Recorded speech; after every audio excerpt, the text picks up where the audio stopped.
I'm going to take roll. Chair Nash is present. I see Councilmember Allen, Councilmember Benedict, Councilmember Bradford. Yes, Bradford's Vice Chair's here. Ms. Evans is here. Ms. Gamble's tied up in public safety. Councilmember Henderson's present. Council Lady Hurt, I think, was also tied up. Another committee. Councilman O'Connell will be in shortly. Councilmember Roten and Councilmember Young. I did see him, didn't I? Yes, there you are. Okay, so that's 1, 2, 3, 4, 5, 6, 7, 8. We have a quorum. The chair does not have a report. Some of you may be aware of a water issue that kind of arose earlier in the week in Council Lady Benedict's district. There was a constituent who had a water bill higher than they felt was appropriate and had been back and forth with water. And finally, water discovered that they had the wrong meter reader disc on the meter. There's different size piping, and they had the wrong meter for a piping. With discussions with water, we've been able to, I think, work out. Initially, our hopes is that that's kind of a one-off. It was a mistake by one installer, but water has come up with a possible solution. You got to check on that. So I'm going to let water speak, and then we'll open it up for any questions. I did send a copy of the water audit that was done previously that came out about a month ago, just kind of refresh. For the most part, water's doing pretty good. And just to save some time tonight, I don't want to get too deeply into the audit itself, if at all, but certainly want to make sure that we've got this new issue being addressed. And I see Director Potter back there. Push the little button, the green button. I think we can hear you. Good afternoon, Chair. Thank you, members of the committee. What we propose is to do a small audit of the meters that have been installed in the last 4 to 6 months and do 100 meter checks, 25 in each quadrant of the city, so to speak, verify that the correct registers are on there, and report back to the committee.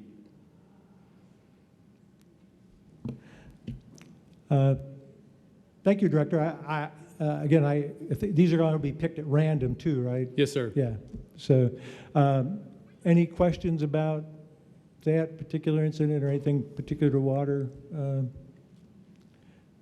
Council Lady Benedict?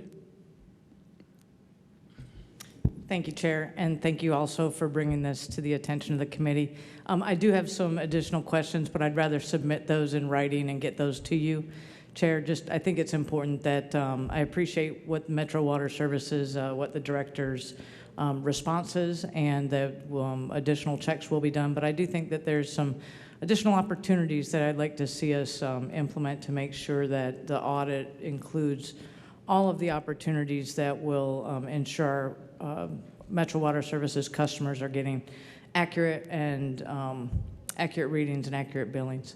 So, Chair, I'll plan to send those to you ASAP. Thank you. Thank you, Council Lady. Council Member Young. Thank you, Mr. Chairman. Really quickly, while Mr. Potter's up there, could I ask 1 or 2 questions related to this? Mr. Potter, about how many water meters does Metro Water have in this city? It's close to 200,000 commercial and residential total. And about, you may not be prepared to answer this, and I apologize, but I mean, an issue such as this, this would arise about how many times a year, would you say? Well, this specific circumstance, I've only seen happen once, and but we need to check to make sure that this isn't a systemic issue, and sure. Just to make sure the correct registers are installed on the meters. But sure. It's a circumstance that it was a perfect storm, and I was completely incorrect in my assessment, and I want to make sure that I take responsibility for that and do I think a prudent search to make sure we don't have any other meters out there like this. Absolutely, and I ask that just, I mean, if we've got a couple 100,000 meters and something like this pops up every now and then, I'd say that's a pretty good success rate. So I just wanted to point that out, that I don't want us to sound like we're being overly critical of the good folks at the Water Department. Thank you, Mr. Chairman. Thank you, Councilmember. Councillady Henderson. Thank you, Chair. My question is also for Director Potter. With 200,000 meters, I wondered the number 100. I know we want to have a reasonable amount for our first pass at this, but I think we also want it to be representative, and I just wonder if he could speak to 100 meters instead of, 200, 250, again, out of 200,000. To his point, not something that we have seen perhaps more than once that we know of, but I think we've all, I know in my district, I've had some folks with the rate change. Sometimes we have a kind of a confluence of, rate change, maybe it's a leak, maybe it's the new meter. And so there's been a few hiccups in that regard. And so I think, our whole goal in this is to restore confidence in the community that these are being installed correctly. So I wonder if we could just speak to, is 100 enough, please? We've installed on average around 10,000 new meters a month for the last 6 months. So that's where the 100 came from, around 10%. So I'll increase that number as much as you want. But just to kind of give you an idea of what the check is going to be, a technician will go out in the field and lift a meter box lid, and then he'll look into the box and lift another plastic lid on top of the meter and read for either a 5/8 or a 1-inch indicator on the meter. So it's going to be a cursory review just to make sure that the correct register is installed. And I think if we do 100, we'll get a pretty quick indication if we have a problem. But if we can go to 200 if the council would prefer. But I just don't really expect to have a wide variety of error here. Well, I don't want the number to be arbitrary. I was just wondering from a best practice standpoint with audit, is this something that we've checked with our auditor, Ms. Riley, to say that 10% is sufficient, or, should it be 15, should it be 20? Again, I don't want there to be a change on my account. I just want to make sure that since it is somewhat cursory and not too involved, my inclination would be to do more rather than less, but I still just want to keep it in line with best practice and what our auditor would suggest that we do. Well, Chair, I can ask the internal auditor what number she would suggest, and we'll go with that number. I appreciate that. Thank you. Councillady Allen. Thank you, Mr. Chair. One more question. Mr. Potter, can you talk about what processes are in place? I mean, if someone's water suddenly is much higher than it was the year before for the same month, is there a trigger that alerts people when that type of sudden change in consumption happens? Yes, ma'am. As another check? The primary check is if their bill is 300% higher from one month to the next, an automatic work order is generated to do a check. And most of that involves a phone call to the customer to inform them of that. And then we ask the customer to do a dye test in their toilet to see if they see a leak through their toilets. And if the customer requests, we'll come out and take a look. But most of the time, we can find the reason for an increased bill in a leak or an increased irrigation. The perfect storm in this case was we thought there was a leak based on consumption, but we also had the incorrect meter register installed. So it was a confluence of really bad operations and my lack of looking further enough into the problem. So from a process perspective, that 300% increase in the bill would kick out an investigation. Councilor Benedict? Thank you, Chair. Since we are having a couple of questions, I wanted to just ask a couple more. I thought that you wanted to keep this brief, and there wasn't going to be Q&A, is why I was going to submit questions to you separately. Director Potter, how many new meters are installed each month? Stand by, Councilor. I've got that chart in my binder. I'll be right back.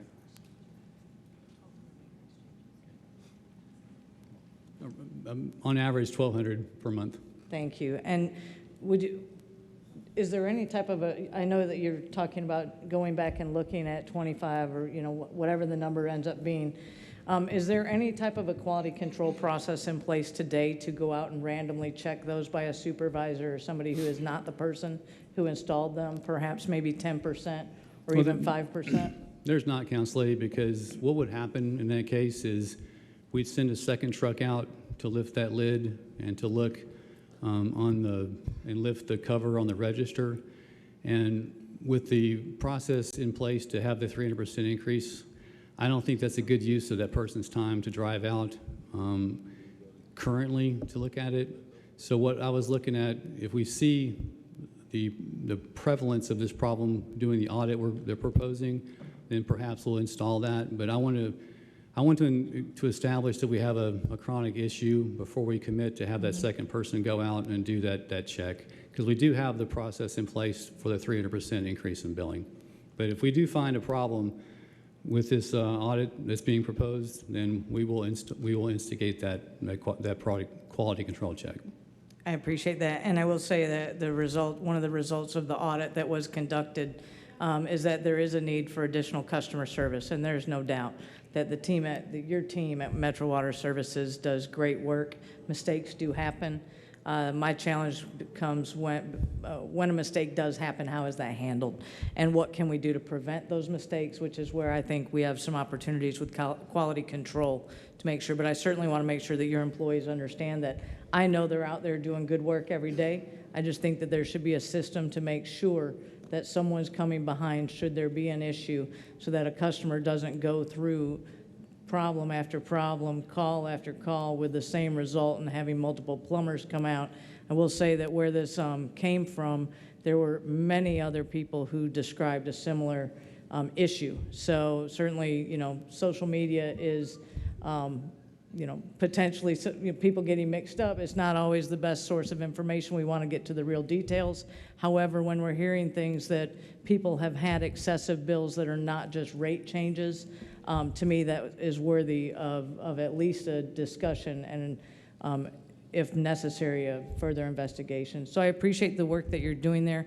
I would continue to press that I think some sort of a quality control measure should be in place for everything that, that where mistakes could be. And that's why we have audits. That's why we have reports.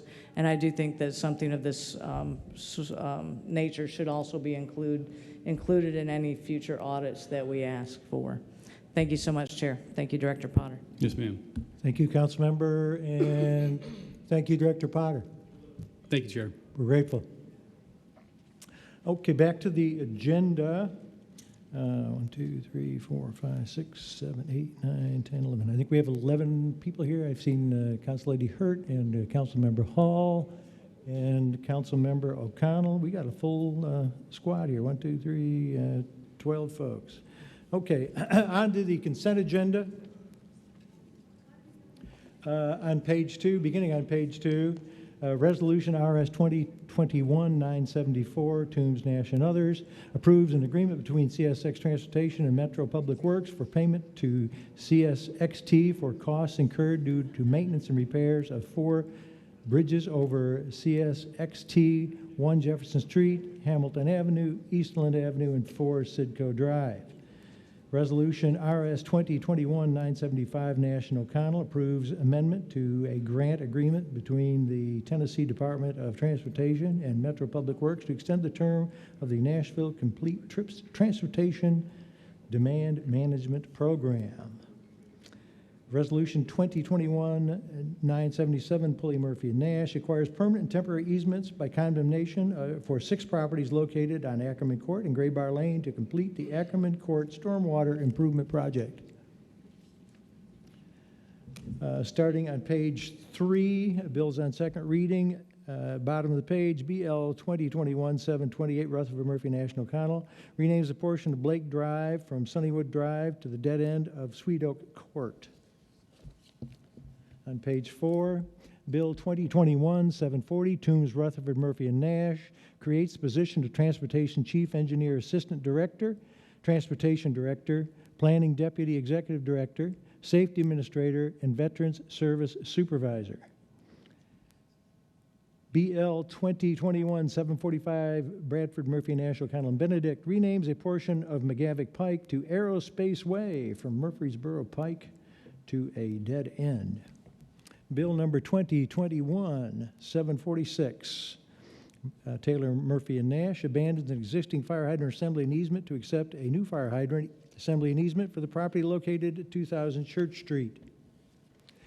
Bill 2021-747, Stiles, Murphy, and Nash abandons existing sanitary sewer main as sanitary sewer manhole and easements to accept new sanitary sewer and water mains, sanitary sewer manholes, fire hydrant assemblies, and easements for property located at Wild Oaks Court, unnumbered, also known as Ridgeview Phase 2. Bill number 2021-748, Toombs, Murphy, and Nash accepts new sanitary sewer and water main, sanitary sewer manholes, fire hydrant assemblies, and easements for 3 properties located at 2127 Buena Vista Pike and Goodrich Avenue, unnumbered, also known as Goodrich Townhomes. Bill number 2021-749, O'Connell, Murphy, and Nash abandons existing combination sewer water, sanitary sewer main, and easements, and to accept new combination sewer main, sanitary sewer main, combination sewer manholes, inlet, sanitary sewer manholes, and easements for 3 properties located on Edge Hill Avenue, also known as Edge Hill Townhomes. And on page 6, Bill number 2021-754, Murphy and Nash abandons existing stormwater easement rights for the property located at 4001 Harding Pike. Do any of those need to be removed? Councilmember O'Connell.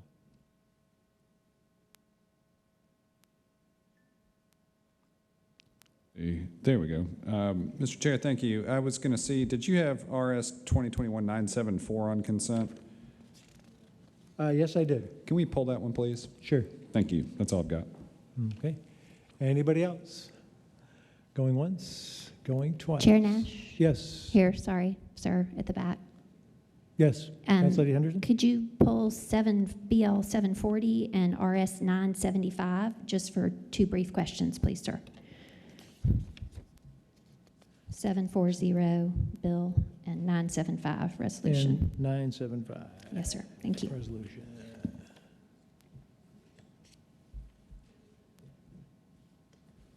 Okay. Anybody else? Consent agenda. Seeing none, can we have a motion to confirm the consent agenda? Motion and a second. Any discussion? Seeing none, all those in favor, vote by saying aye. Opposed, like sign. Consent agenda passes 12 in favor, 0 against.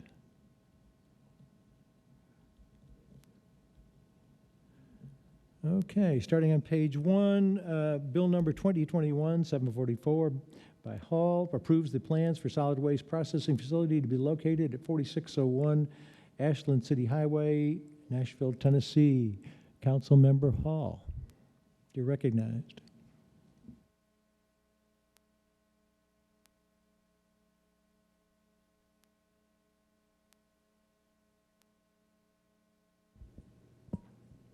There we go.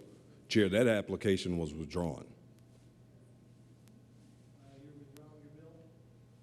You're withdrawing the bill? Yes, sir. Okay. I don't think we need any motions on that, do we? Nope. All righty. Thank you, Councilman Hall. On to resolutions. Resolution RS 2021-974, Toombs, Nash, and others approves an agreement between CSX Transportation Metro Public Works for payment to CSXT for costs incurred due to maintenance and repairs for 4 bridges over CSXT, 1 Jefferson Street, 2 Hamilton Avenue, 3 Eastland Avenue, and 4 Sidco Drive. Council Member O'Connell. Thank you, Mr. Chair. I'd like to move to defer this one meeting with a brief comment. Comment ahead. Thank you. Many of my colleagues, anyone who's got CSX Railway running through their districts where there is an intersection is probably all too familiar with hearing from constituents about any of idling or intersection blockages there. And I'd love to use this opportunity to get a more detailed response from CSX before we return Metro money to them for these repairs. I think it's imperative that we get a clear communication from them as a corporation about steps that they are taking to mitigate the issues that have been frustrating Nashvillians for a long time. And I know for me personally, from what I've been hearing from District 19, the frustrations are only increasing. Maybe there was a little bit of a slowdown as COVID meant travel patterns around the city changed, but now that we're seeing things return to something like normal, I have noticed an uptick in the complaints that I've gotten about those CSX rail lines. So appreciate colleagues supporting a 1 meeting deferral. Thank you. We have a motion for 1 meeting deferral. Was there a second? Second for Bradford and Campbell. Okay, discussion. Is there anybody from Public Works that has, is that going to cause an issue to defer that for a meeting? I wouldn't think so, but I think CX could float us for another couple of weeks. Seeing no further discussion, all those in favor of the deferral 1 week or 1 meeting, say aye. Opposed, like sign. Deferred 1 meeting. I've been held up there at 4th Avenue once or twice. Yeah. Be interested to hear the comments. Resolution 2021-975 by Nash and O'Connell approves Amendment 1 to a grant agreement between Tennessee Department of Transportation and Metropolitan Works to extend the terms of the Nashville Complete Trips Transportation Demand Management Program. Council Member O'Connell, I see. Do we have a motion to put this on the floor for discussion? Move approval. I'll move it since I'm on here and get a second. Okay, and I see Council Lady Henderson.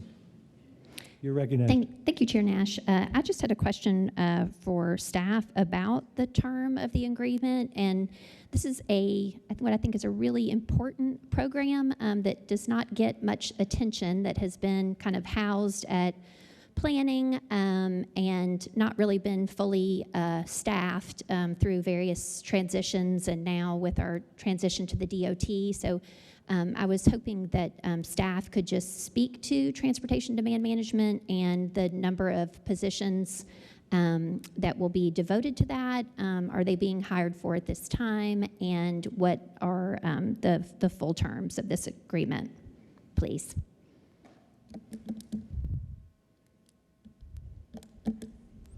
Anybody from the administration ready to speak on that one? Oh, there we go, way in the back. You're recognized. Thank you. I'm Marty Sewell with the Planning Department. Just wanted to answer the first question. The 3 positions with the Nashville Connector are moving to the new DOT. One of those is currently vacant, and we'll be looking to fill that at some point, but those positions, all 3. And if you could help me with the other questions. I was just wondering, this resolution extends the term of the agreement, and I was just wondering for how long will that be? This is it's a short extension of the first CMAQ grant. We have 2 that fund the program. This is the original one, and it is going to help. The original contract included the Vision Zero action plan, and so it needs to be extended in order for that money to be spent on that plan. And so is that an indefinite extension till completion of that plan, or is it an actual temporal deadline? 2023. It's not till the end. Okay, great. Good to hear. Thank you so much. Appreciate it. Thank you. Anyone else with further questions? Seeing none, all those in favor, vote by saying aye. Opposed, like sign. 12 in favor, 0 against.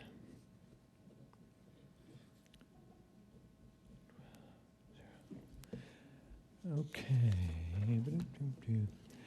Starting on page 3, Bill 2019-4 by Sledge amends the Code of Laws to prohibit aerial advertising. Councilmember Sledge, you're recognized. Thank you, Chair. I'd ask for a motion on the committee so I could discuss. Good idea. We have a motion from a committee member. We have a motion, second? Second. Ready for discussion. Go ahead, Councilman Sledge. So, as committee members will note, this bill has a 2019 number on it because it was brought in 2019. This bill specifically discusses a particular kind of aerial advertising, which is tow banners being towed by planes.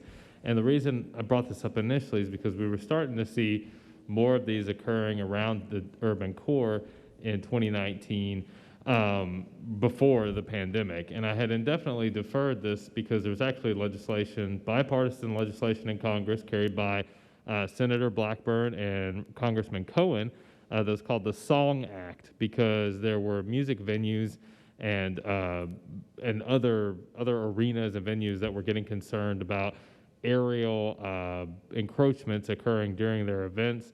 It was particularly mentioning drones, but it was sort of wider about aerial use overall. That bill went nowhere in Congress. It has been read in a couple times in the Senate committee, and nothing has happened during the House. In that time, obviously, this traffic decreased during the pandemic and then picked back up basically as soon as it was announced that Lower Broadway and other areas in Nashville were kind of back open for business. We had about 4 straight weekends in March and April where there was this sort of aerial advertising occurring. So you might ask, why does this matter? What happens is these planes are typically circling the entire urban core. Their magnet is downtown, but they fly low-flying planes Friday, Saturday, and Sunday throughout the urban core, from West End to the South Nashville district I represent, over to East and the North, and they create 3 types of pollution. Noise pollution, they have a pretty loud, low hum that's associated with them because they're so low flying. The visual pollution of the banner, and then the obvious one is the actual air pollution they're creating. And this is a plane that flies basically from sun up to sundown. Now, in talking with MNAA, they acknowledge that these planes typically aren't coming from BNA at all, and they don't believe they're coming from Tune. They think that most of the time these are coming from regional airports outside the county, like Lebanon and Smyrna. MNAA did not have a problem with this legislation. They don't support or oppose it because it hews very closely to Honolulu legislation that has been upheld by a federal appeals court to say that banning this type of advertising is constitutional. So we get back to, well, what's the enforcement mechanism? What this would allow us to do is say, okay, the airports under MNAA's authority, BNA and Tune, would not be permitting a plane to leave with this kind of banner towing advertisement. And then it would create the grounds for us to then go have a conversation with those regional airports. And MNAA has graciously provided a contact for the general aviation authorities that oversee those regional airports. There was another question. This is the 3rd committee it's been to today. There was another question in another committee about enforcement. That's the hope, is that we're able to have those conversations in the year to come to let those regional airports know, hey, Davidson County does not permit this type of aerial advertising. I will note that the state limits our fees, like most things, to $50 a day, so a monetary fine isn't really an enforcement mechanism here, but it at least allows us to start trying to figure out if there's somebody who's doing this often enough that we can get a sense of who it is, and we have a good relationship with those regional airports that we can deal with that on a case-by-case basis. So I know that's a lot to the committee, but we've had good conversations with the other committees, and I'd ask for your support. Thank you, Chair. Thank you, Councilman Sledge. Anybody else have a comment?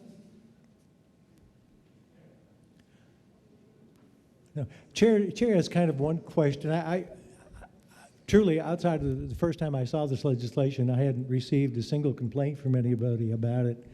And I personally find it kind of fun to see in the air, and I know kids do and whatnot.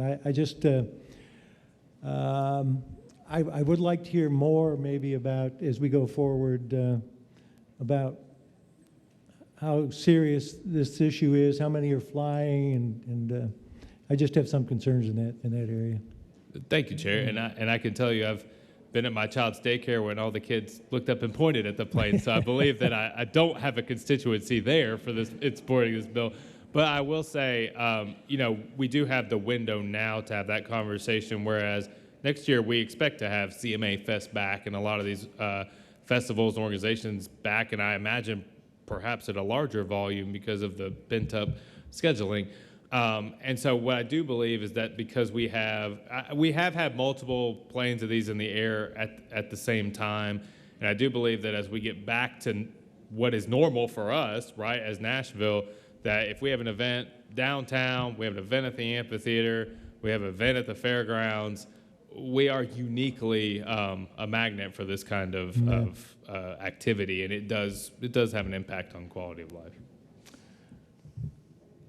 Thank you. Anyone else? Going once, going twice. Okay. All those in favor, vote by saying aye. Aye. Against, like sign. I'm gonna abstain on this one. So we have 11 in favor, 0 against, and 1 abstention.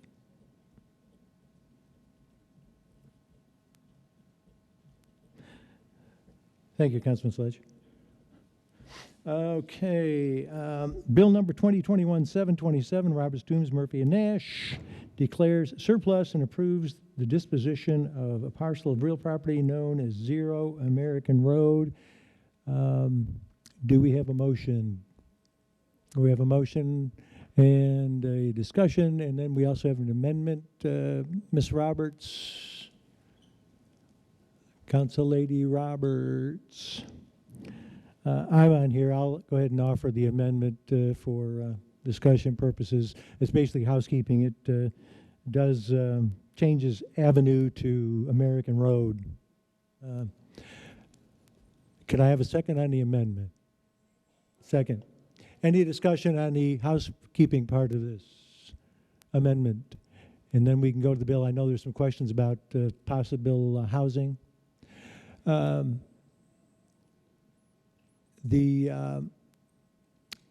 discussion on the amendment? Seeing none, all those in favor of the amendment, vote by saying aye. Aye. Opposed, like sign. Amendment passes, and Council Lady Allen, you're recognized. Thank you, Mr. Chair. I'd like to move for a one-meeting deferral with a brief explanation. Okay. And the explanation is simply that this is a fairly large lot, and I had asked a number of the different nonprofit builders that do affordable housing if they would look at this for feasibility, and I'm still waiting to hear back from one. So if we could have one more deferral, the sponsor is amenable to that, and then we'll know for sure that we've vetted it very well. Motion for a one-meeting deferral. Do we have a second? Second. Any discussion on the one-meeting deferral? Seeing none, all those in favor, vote saying aye. Opposed, like sign. 12 in favor, 0 against.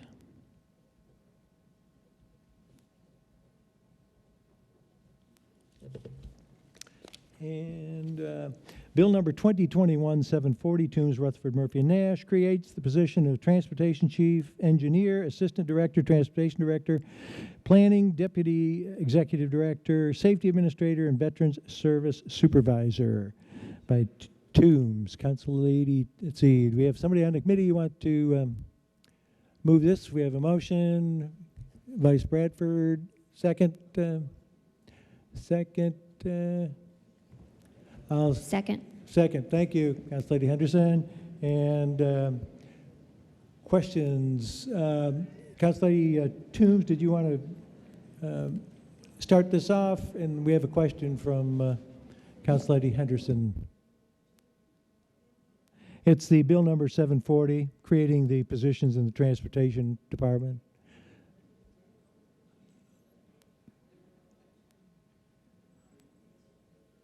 Or maybe somebody for the administration might be better to.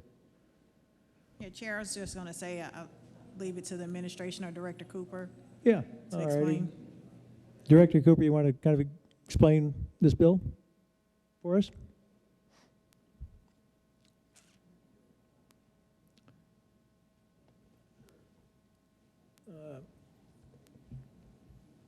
Which number is that? Clerk? Try that. There we Oh, go. there we go. Every year, this time of year, whenever there are new positions to be created, as recommended by the Civil Service Commission, those are submitted to the council for approval by ordinance. So there are, I want to say, 5 or so new titles that are being added to the as metro positions within the government. That doesn't necessarily that they will mean that they will be filled, but it does create the positions. And ordinarily, all of these positions have been funded in the mayor's budget. I don't have any reason to think that that isn't the case this year. So it's typically to create new positions that are funded in the operating budget. Thank you, Director Cooper. Council Lady Henderson, you're recognized. Thank you, Chair Nash. My question was just to the Public Works Department. I can see that not all of these positions are particular to Public Works or DOT, but I would think Transportation Chief Engineer / Assistant Director and Transportation Director are. And so I know in the Public Works budget hearing, we talked about kind of the new org chart with the transportation division, and I wonder if Ms. Whitelaw or someone could just sort of speak to what's the intent through the creation of these, and how does that work with kind of the larger effort and the kind of plus 40 positions for Public Works, please. Somebody could just add a little extra detail particular to Public Works positions, please.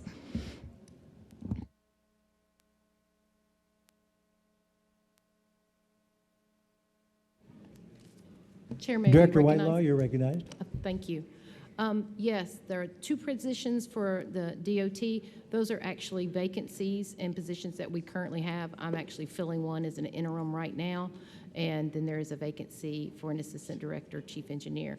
What these 2 positions do is they further detail what is expected and what the qualifications are for these 2 positions in the DOT, and I'll let Shannon Hall explain from Human Resources how that works.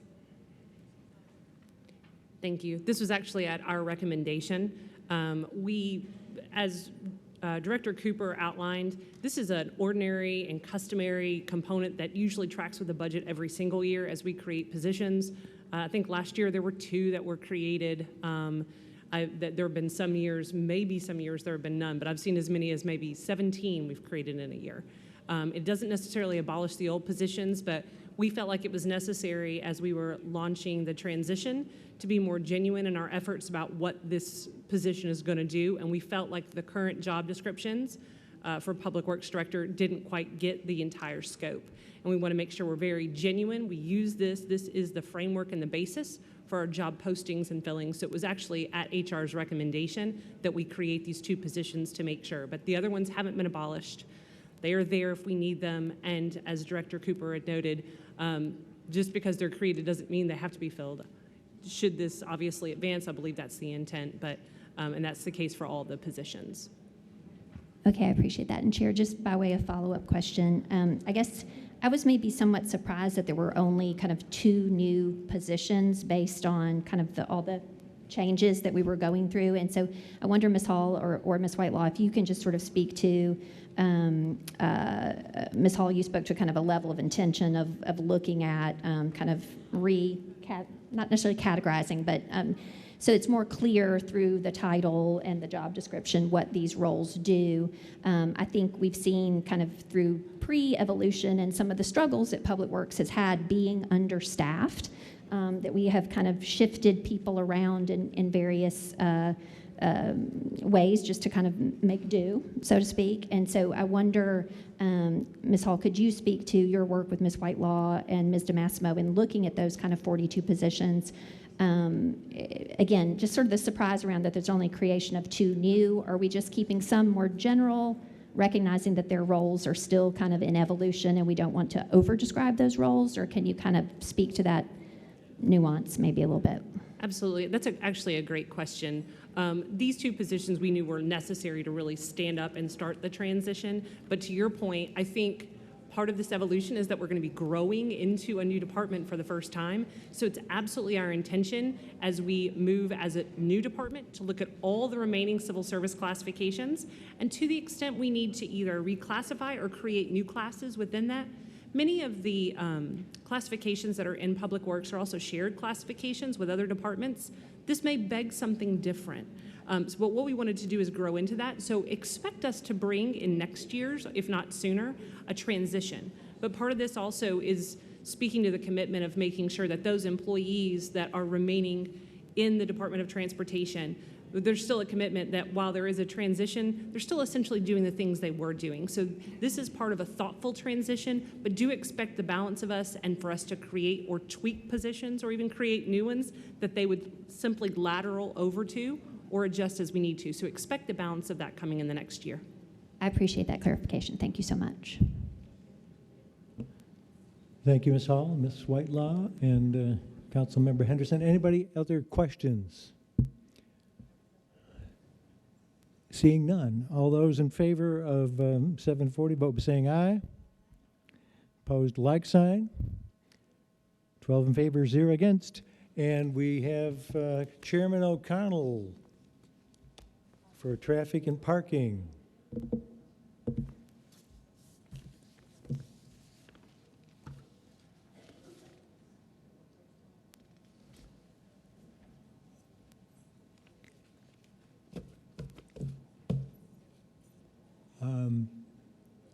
Would Council Lady Vercher want to sit in as vice while we start off public traffic and parking?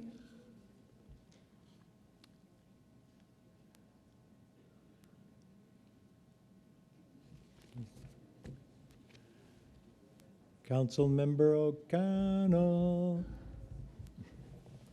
I'm sure he would.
I'm just waiting here. It doesn't look like we have a quorum yet.